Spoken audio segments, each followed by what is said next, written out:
7 p.m.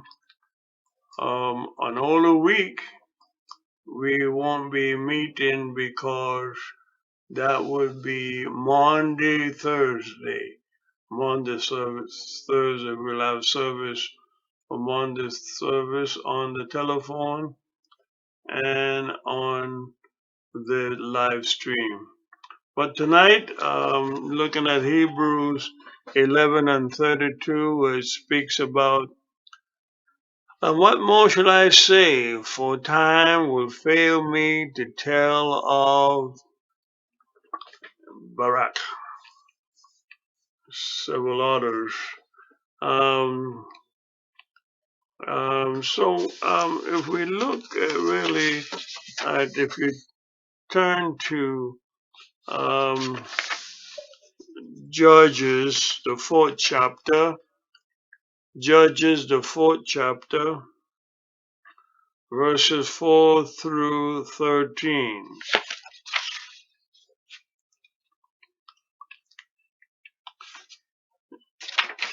Judges, the fourth chapter, chapter 4, verses 4 through 13.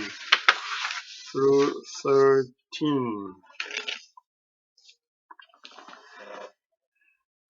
God bless you again, everyone. And let us start with prayer. Most gracious God, we thank you, we thank you, we thank you for this gathering. We thank you for us meeting on Thursday night to be empowered by your word and to share with each other and to encourage each other that which the Lord would have us to know. We thank God for all those who have joined us tonight and those who will be joining us. And we thank God for those who have spoken and to others and spread the word about us meeting, that they too may join us and be blessed. Amen. The story of Barak, the story of Barak is tied pretty closely to the story of Deborah. And there's at least one important facet I like to bring out.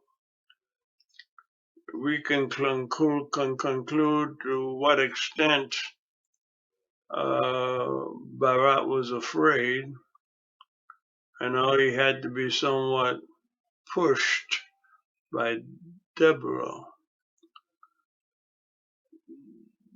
But I think as we go through this, we may find something that we probably can relate to that has happened to us or others in one particular regard. Now, the background of all of this, of course, is that for about 20 years, the Israelites were oppressed by their enemies, and they were the weapons confiscated by their enemies and their farmland sacked. Very, very much what was going on when we looked at Gideon. To put it in a very simplistic form, but perhaps kind of make it a bit plainer, about every generation or so, every 20 years, God would raise up a judge because the people, first of all, in the disobedience, and then the new people on the side of their enemies also. And so the oppression started up over again. So it's a rough calculation, but it seemed like every 20 years, God raised up a significant judge. Doubtless there were judges in between, um, But these particular judges that I mentioned in the book of Judges, oftentimes were heroes and deliverers of the people. It's kind of crazy, as we would say, doing the same things over and over. Seemed like the Israelites were doing, disobeying God, then being oppressed by their enemies, and then delivered by God. Either they crying out to God, or God sent them a messenger or intervened in some ways. So it was in this time of Deborah, who was a judge in Israel. And again, like I said, people were doing bad things in the sight of God.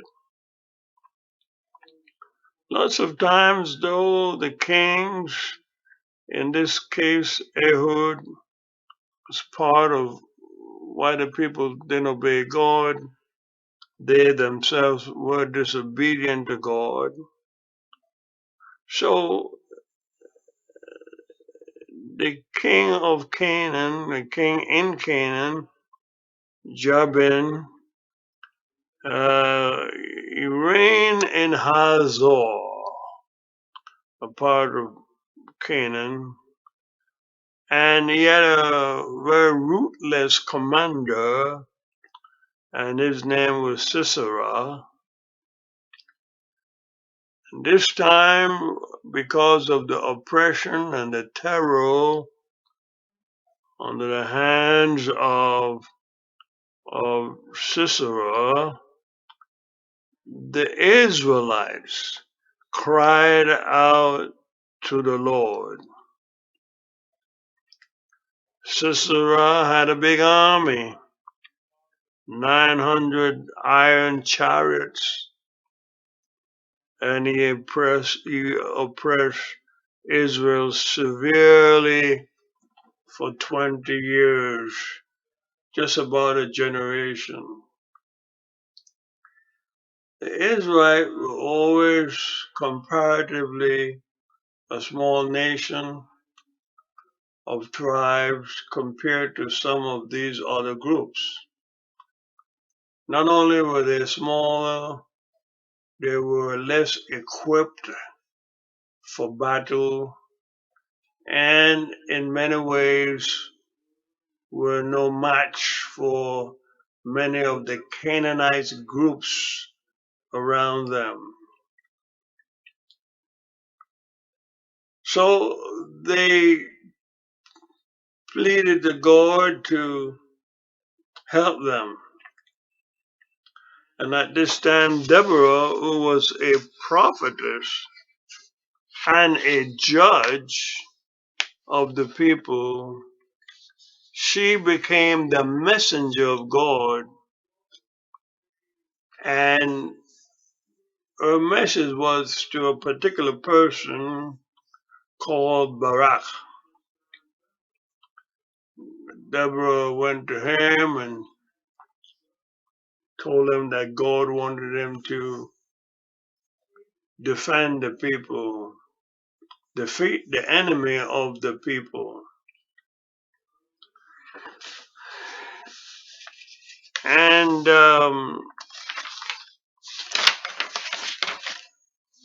as you read, you probably saw her as a prophetess and sitting on the palm tree, how she judged the people when they came to us. In other words, she solved problems and things like those. Um, somewhat related to how we have judges today. So she sent, as I said before, and called Barak. And she said, Behold, the Lord, the God of Israel, has commanded, go march to Mount Tabor, and take with you 10,000 men from the sons of Naphtali and from the sons of Zebulun. From what we can gather of this, Barak, wasn't necessarily a leader. I don't know to what extent he even was a warrior. But this is what God told Deborah to do, and being a prophetess and a judge and a leader of the people, she told this to Barak. And she assured Barak that God said that he would draw out Sisera and with his many chariots and troops to the river Kishon, and will allow Barak to have victory over the army of Sisera.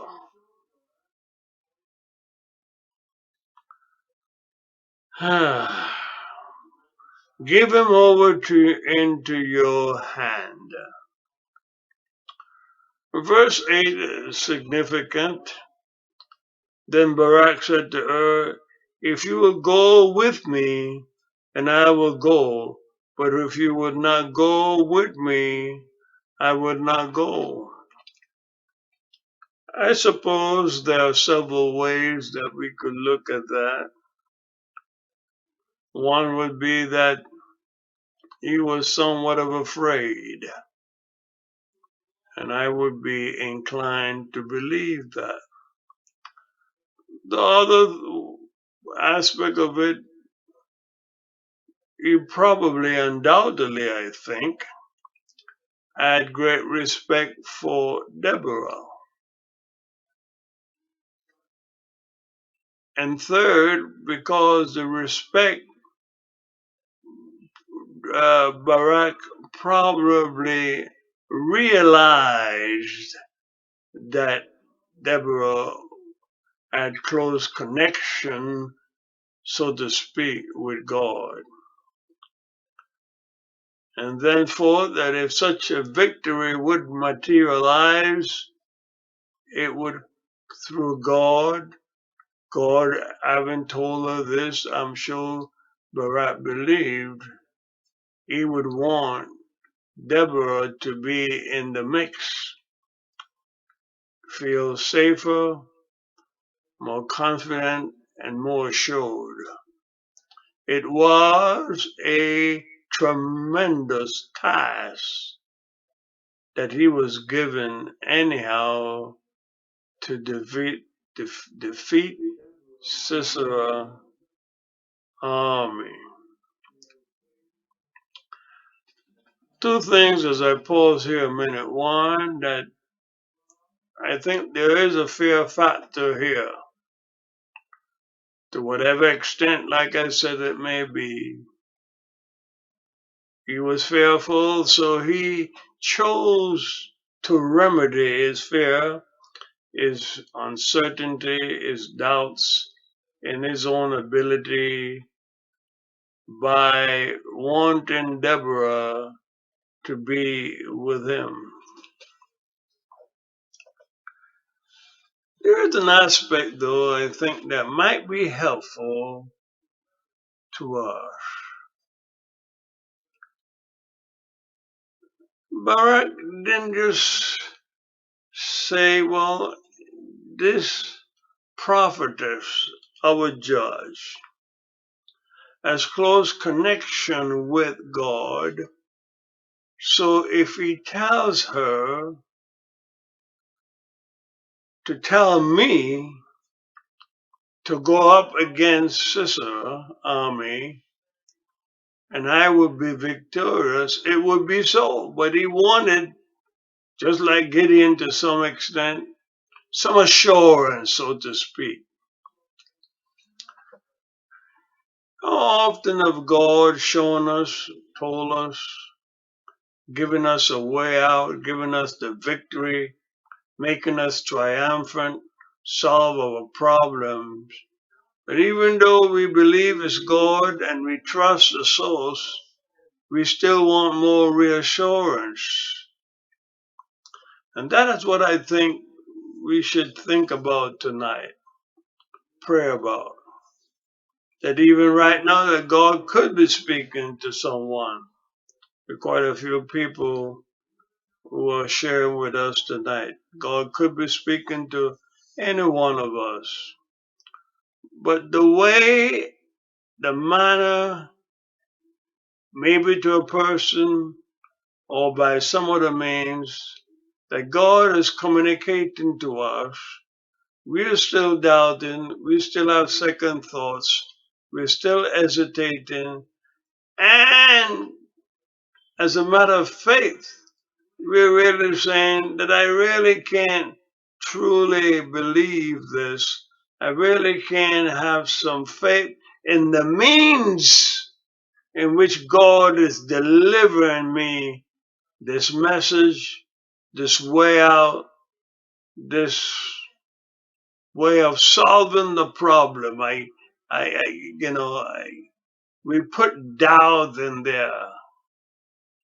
We cannot or should not doubt the source or the manner in which God delivers solutions to us. God is kind and understanding, though, because Deborah did respond, and she did say, I will surely go with you. Nevertheless, the honor shall not be yours on the journey that you're about to take, for the Lord will sell Sisera into the hands of a woman. Then Deborah arose and went with Barak to Kadesh. No, don't misunderstand what Deborah is saying. Deborah is saying, listen, you're not going to get your full blessings out of this, and you live in a man's world, and you're going to have to accept these conditions under which God is going to give you the victory. But as I think about this and I pray about this, I'm saying, how many times have we, how many times have I, how many times have people not gotten the full benefit, the full blessings of what God has for us because we have compromised to some degree our faith, our trust, our belief in the methods or the means that God has given us to deliver us what God, the victory that God has for us. Wasn't necessarily a bad thing for Barak. Yeah, we tend to know more about Deborah than Barak. And sometimes it's not that our lives may turn upside down or we may necessarily go into oblivion. But I have to ask myself the question, what else God might have had in store for Barak? What else God may have had in store for you and for me and for others when we don't embrace fully what He has told us to do and use the means that He has given us to do it. God doesn't want a half-baked confidence from us in Him. How will He even give us more responsibility and deliver us more from other things if we remain with that type of fear that we by ourselves can accomplish what He told us he would accomplish through us, all we, as I keep saying, be fearful, be doubtful of the souls that God has given us to be victorious. And if you read on in the story, as a matter of fact, if you read furthermore in Judges 4:14 through 16, you see how Sisera was indeed defeated.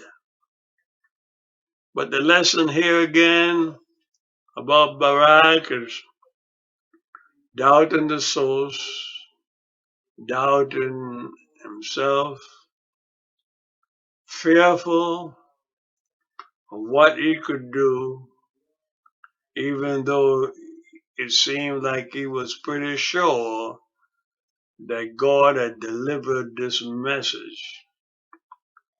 And so our encouragement to all of us this morning, or this evening, is to don't doubt God or any source or means that He may give us in order to accomplish a task, overcome a situation that He has blessed us with.